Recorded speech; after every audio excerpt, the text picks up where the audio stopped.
પૂજા Derma skin સોલ્યુશનના mini બ્લોગમાં સ્વાગત છે બધાનું. અરે હું તો જય શ્રી કૃષ્ણ કહેવાનું તો ભૂલી જ ગઈ. જય શ્રી કૃષ્ણ બધાને.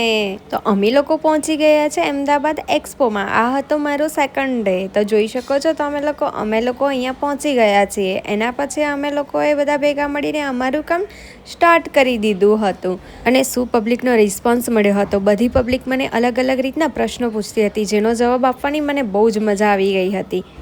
આ હતો સલૂનનો બીજો દિવસ, જેમાં સવારમાં એક બેનની એપોઇન્ટમેન્ટ હતી, જેમને કરાવવાનું હતું કેરાસ્મૂથ. તો અમે એમનું કેરાસ્મૂથ સ્ટાર્ટ કરી દીધું છે. જોઈ શકો છો તમે, આ હતો એમનો ફાઇનલ લુક, જે એમને બહુ જ ગમ્યો હતો અને બહુ જ બધા ખુશ થઈ ગયા હતા કે મારા હેર બહુ સારા થઈ ગયા છે. એના પછી એક ક્લાયન્ટ આવ્યું હતું જેના ફેસ ઉપર બહુ જ બધી ટેનિંગ હતી.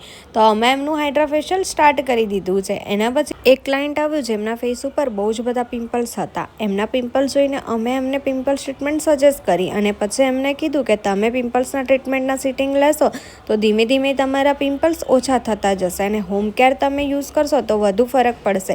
એના પછીનું જે ક્લાયન્ટ આવ્યું હતું એમને હતા પિગમેન્ટેશન. આ એમનું હતું 5મું સિટિંગ. તો એમના પિગમેન્ટેશન બહુ જ બધા ઓછા થઈ ગયા છે. પાછો એમનો બિફોર આફ્ટર પિક્ચર ના લેવાના કારણે મેં એમનો ફોટો અપલોડ નથી કર્યો. લાસ્ટમાં મેં મારા ફેસ ઉપર કરાવ્યું હતું ઝુમ્બી માસ્ક, જેનાથી સ્કિન ટાઈટ થાય છે, બ્રાઇટ થાય છે અને ડાર્ક સર્કલ ઓછા થઈ જાય છે.